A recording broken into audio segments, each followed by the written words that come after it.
दोस्तों, उम्मीद है कि आप लोग खैरियत से होंगे। एक नई वीडियो के साथ आप लोगों की खिदमत में हाजिर हूँ।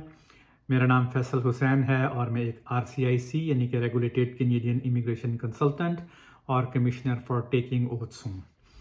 आज का जो टॉपिक है वीडियो का वो है super visa for parents and grand parents. इससे पहले कि हम लोग वीडियो को स्टार्ट करें, मैं आप लोगों से हमेशा ये रिक्वेस्ट करता हूँ कि काइंडली आप लोग मेरे चैनल को सब्सक्राइब करें ताकि मैं इसी तरह अच्छी अच्छी वीडियोस आप लोगों के लिए बनाता रहूं। तो आज का, जैसा कि मैंने आप लोगों को बताया कि जो टॉपिक है वो है super visa for parents and grand parents. So basically super visa एक ऐसा वीज़ा है कि जो कि सिर्फ पेरेंट्स और ग्रैंड पेरेंट्स के लिए है। इसकी मैं आपको थोड़ी सी डेफिनेशन दे देता हूँ। तो basically in a nutshell super visa क्या है? Super visa is a long term visit visa with extended duration of stay in Canada. So basically ये एक लॉन्ग टर्म विजिट वीज़ा है कनाडा में एक्सटेंडेड ड्यूरेशन के लिए। वो लोग जो कनाडा में ज़्यादा अरसे के लिए ठहरना चाहते हैं, वो पेरेंट्स जो कनाडा में ज़्यादा अरसे के लिए ठहरना चाहते हैं, उनके लिए ये वीज़ा है। अब चलते हैं केस की ड्यूरेशन के ऊपर, और केस की ड्यूरेशन क्या है और कितना रह सकते हैं। बेसिकली जो सुपर वीज़ा है इसकी ड्यूरेशन होती है 10 ईयर्स, और 10 ईयर्स में से आप लोग के जो पेरेंट्स हैं या ग्रैंड पेरेंट्स हैं वो up to 5 years during a single visit, यानी कि एक सिंगल विजिट में वो अप टू 5 ईयर्स जो है वो कनाडा के अंदर स्टे कर सकते हैं। इससे पहले ये जो ड्यूरेशन थी ये 2 ईयर्स थी, इसको बढ़ा के 5 ईयर्स कर दिया गया। तो इसकी जो बेसिक रिक्वायरमेंट है वो ये है कि वो लोग अप्लाई कर सकते हैं अपने पेरेंट्स या ग्रैंड पेरेंट्स के लिए जो कि कैनेडियन सिटीजन्स या कैनेडियन परमानेंट रेजिडेंट्स हैं। वो लोग जो वर्क परमिट पे हैं या स्टडी परमिट पे हैं वो अपने पेरेंट्स या ग्रैंड पेरेंट्स के लिए सुपर वीज़े की कैटेगरी के थ्रू अप्लाई नहीं कर सकते, वो विजिट वीज़े के लिए अप्लाई कर सकते हैं। सो बेसिकली जैसा कि मैंने आपको बताया कि this visa is only for Canadian citizens and permanent residents who wants to invite their parents and grandparents to visit Canada through this program. अब चलते हैं इस प्रोग्राम की रिक्वायरमेंट्स की तरफ कि इसकी प्रोग्राम की रिक्वायरमेंट्स क्या हैं। सो बेसिकली 3 बेसिक रिक्वायरमेंट्स हैं सुपर वीज़े के लिए। अगर आप अपने पेरेंट्स या ग्रैंड पेरेंट्स को कनाडा बुलाना चाहते हैं तो इसकी 3 बेसिक रिक्वायरमेंट्स हैं। पहली रिक्वायरमेंट तो जैसे कि मैंने आप लोगों को पहले ही बता दिया है कि you must be a Canadian citizen और a permanent resident to apply under this programme. तो अगर आप कैनेडियन सिटीजन हैं या परमानेंट रेजिडेंट हैं तो ही आप अपने पेरेंट्स या ग्रैंड पेरेंट्स के लिए इस प्रोग्राम के थ्रू अप्लाई कर सकते हैं।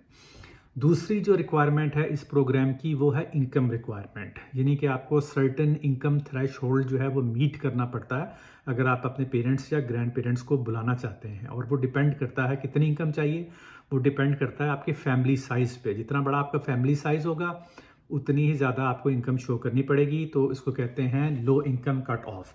तो उसका बेसिकली एक चार्ट होता है, तो जितने फैमिली मेम्बर्स होते हैं उस चार्ट में वो इनकम लेवल को आप फॉलो करते हैं और उस हिसाब से आपको मिनिमम इनकम शो करनी पड़ती है। तो अगर आप वो इनकम रिक्वायरमेंट्स मीट नहीं करते तो फिर अंडर दिस प्रोग्राम आप अपने पेरेंट्स या ग्रैंड पेरेंट्स के लिए अप्लाई नहीं कर सकते।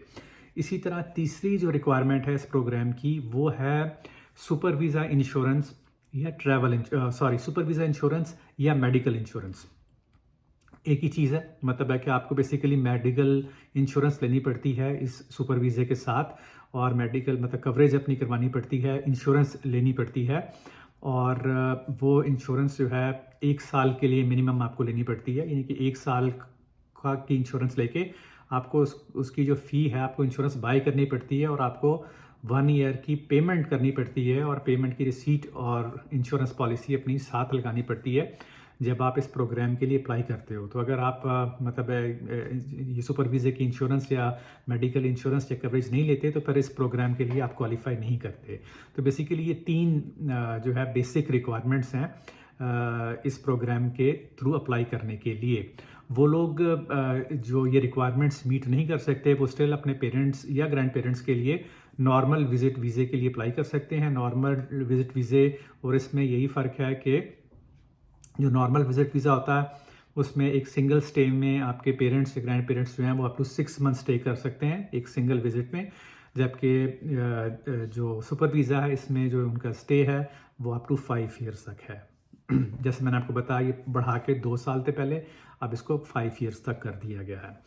अब चलते हैं इसके प्रोसेस की तरफ कि इसका प्रोसेस कैसे है, किस तरीके से आप अप्लाई करते हैं, कौन कौन से डॉक्यूमेंट चाहिए या कौन से डॉक्यूमेंट इसके लिए इम्पॉर्टेंट हैं।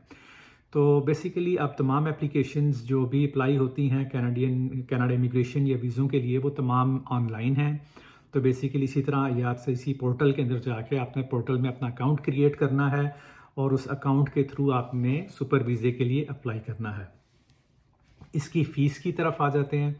इसकी जो एप्लीकेशन फ़ीस है वो है $100 और बायोमेट्रिक्स की जो फ़ीस है वो है $85। अब कुछ मोस्ट इम्पॉर्टेंट थिंग्स, ये तो मैंने आपके साथ अभी थोड़ी बेसिक चीज़ें जो हैं वो शेयर कर दी। अब मैं इंपॉर्टेंट डॉक्यूमेंटेशन के हवाले से आपको थोड़ी सी इन्फॉर्मेशन देने जा रहा हूँ, क्योंकि ये बहुत इंपॉर्टेंट है, क्योंकि बहुत सारे जो सुपर वीज़े की एप्लीकेशंस हैं वो रिफ्यूज़ होती हैं इन्हीं ग्राउंड्स पे। तो ये 3-4 पॉइंट्स जो मैं कवर करने जा रहा हूँ, आप इसको गौर से देखें, सुनें और उस पर फोकस करें। और जो अगर आप अपने पेरेंट्स या ग्रैंड पेरेंट्स को बुलाना चाहते हैं तो फिर इन पॉइंट्स को इसके नोट्स बना लें और इन पॉइंट्स को फॉलो करें। एक जो चीज़ इम्पॉर्टेंट डॉक्यूमेंट है जो इसके लिए चाहिए वो है आपको कोई प्रूफ ऑफ रिलेशनशिप, यानी कि अगर आप पेरेंट्स को या ग्रैंड पेरेंट्स को बुला रहे हैं तो आपने अपनी रिलेशनशिप का प्रूफ देना है।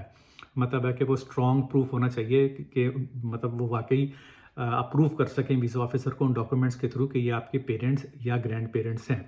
ये एक इम्पॉर्टेंट डॉक्यूमेंट है जो कि आपको इसके लिए चाहिए।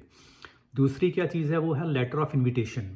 आपको एक लेटर ऑफ इन्विटेशन बनाना है जिसका एक ख़ास फॉर्मेट होता है और उस फॉर्मेट के तरीके से आपने अपना लेटर ऑफ इन्विटेशन जो है वो बनाना है कि जो आपके पेरेंट्स आ रहे हैं उनका पर्पस ऑफ विज़िट क्या है, और उसमें एक इन्फॉर्मेशन होती है, एक फॉर्मेट होता है जिसमें वो तमाम इन्फॉर्मेशन उस इनविटेशन लेटर के अंदर होनी चाहिए।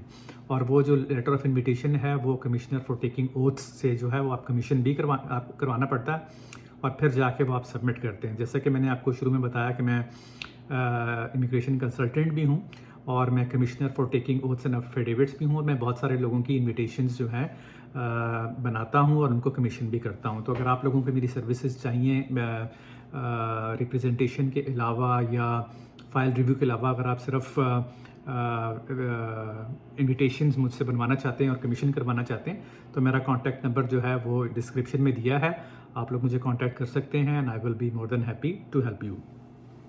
उसके बाद एक जो चीज़ है वो है इम्पॉर्टेंट चीज़, जो पॉइंट है वो है जब आपके पेरेंट्स या ग्रैंड पेरेंट्स अप्लाई करते हैं या आप उनके बिहाफ पे अप्लाई करते हैं तो उनकी जो टाइज़ जो हैं वो उनकी कंट्री ऑफ रेजिडेंस या कंट्री ऑफ सिटीज़नशिप, ये बहुत इंपॉर्टेंट है क्योंकि बहुत सारी जो एप्लीकेशंस हैं वो इसी बेसिस के ऊपर रिफ्यूज़ होती हैं क्योंकि वो वीज़ा ऑफिसर ये समझता है या कन्विंस नहीं हो पाता इन अदर वर्ड्स कि आपके पेरेंट्स यहाँ पे आके वो वापस चले जाएंगे। तो मतलब है कि आपको एक स्ट्रॉन्ग प्रूफ देना पड़ता है और डॉक्यूमेंट्स लगाने पड़ते हैं, आपको टाइज शो करनी पड़ती है कंट्री ऑफ सिटीजनशिप या रेजिडेंस के साथ कि वो उनका जो स्टे है वो टेम्परेरी होगा। बेसिकली ये है तो टेम्परेरी रेजिडेंट वीज़ा जो सुपर वीज़ा है, it is a temporary resident visa which means कि आपने इमिग्रेशन ऑफिसर को या वीज़ा ऑफिसर को कन्विंस करना है कि आपके पेरेंट्स या ग्रैंड पेरेंट्स का जो ट्रिप है या विज़िट है कनाडा का वो टेम्परेरी है और अपना विज़िट करने के बाद वो अपने कंट्री वापस चले जाएंगे।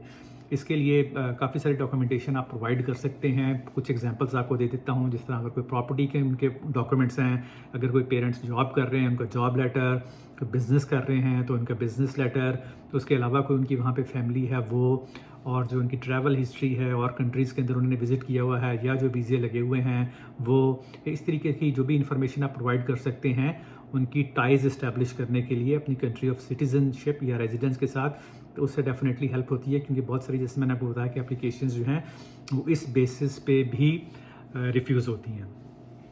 उसके बाद क्या है कि पुलिस क्लियरेंस सर्टिफिकेट भी रिक्वेस्ट करते हैं समटाइम कि आपसे किया जा सकता है, और मेडिकल की रिक्वेस्ट भी की जा सकती है पेरेंट्स या ग्रैंड पेरेंट्स से। तो इसके लिए भी जो भी एप्लीकेंट्स हैं उनको इस चीज़ के लिए भी जो है वो तैयार रहना चाहिए। तो बेसिकली ये इन अ नटशेल मैंने थोड़ी सी जो मोटी मोटी चीज़ें हैं ये मैंने आपको बता दी हैं। और दोस्तों, जैसा कि मैंने आप लोगों को बताया कि मैं एक रेगुलेटेड कैनेडियन इमिग्रेशन कंसल्टेंट हूँ और कमिश्नर फॉर टेकिंग ओथ्स हूँ। तो वो लोग जो मेरी सर्विसेज लेना चाहते हैं, उनको मैं रिप्रेजेंटेशन सर्विसेज प्रोवाइड कर सकता हूँ। अगर वो अपना केस खुद फाइल करना चाहते हैं और फाइल रिव्यू सर्विसेज लेना चाहते हैं तो मैं उनकी फ़ाइल रिव्यू कर सकता हूँ। और अगर वो मुझसे इनविटेशन लेटर ड्राफ्ट करवाना चाहते हैं और कमीशन करवाना चाहते हैं तो वो भी मैं उनको कमीशन करके और ड्राफ्ट करके दे सकता हूँ, क्योंकि मैं कमिश्नर फॉर टेकिंग ओथ्स भी हूँ। तो इस तरीके से। और वो लोग जो इस प्रोग्राम में सुपर वीज़े के लिए क्वालिफाई नहीं करते, फॉर एग्ज़ाम्पल वो परमानेंट रेजिडेंट या सिटीज़न नहीं है यहाँ के, या वो सुपर वीज़ा इंश्योरेंस नहीं ले सकते या अफोर्ड नहीं कर सकते, या वो इनकम का थ्रेशोल्ड मीट नहीं कर सकते और स्टिल अपने पेरेंट्स को बुलाना चाहते हैं, तो वो विजिट वीज़े के थ्रू जो है वो अपने पेरेंट्स को स्टिल बुला सकते हैं। या वो लोग जो स्टडी परमिट पे हैं या वर्क परमिट पे हैं, वो अपने पेरेंट्स या ग्रैंड पेरेंट्स को बुलाना चाहते हैं तो वो भी विजिट वीज़े के थ्रू अपने पेरेंट्स या ग्रैंड पेरेंट्स को बुला सकते हैं। उसके लिए मैं नेक्स्ट एक और वीडियो बना रहा हूँ जो कि विजिट वीज़े के हवाले से है। तो वो लोग जो इसमें इंटरेस्टेड हों मेरे चैनल को काइंडली सब्सक्राइब करें और कीप एन आई, क्योंकि नेक्स्ट वीक होपफुली वो वीडियो भी मैं बनाऊंगा और अपलोड करूंगा जो कि स्पेसिफिकली विजिट वीज़े के मुतालिक होगी और उसमें भी आपको काफ़ी हेल्प मिलेगी।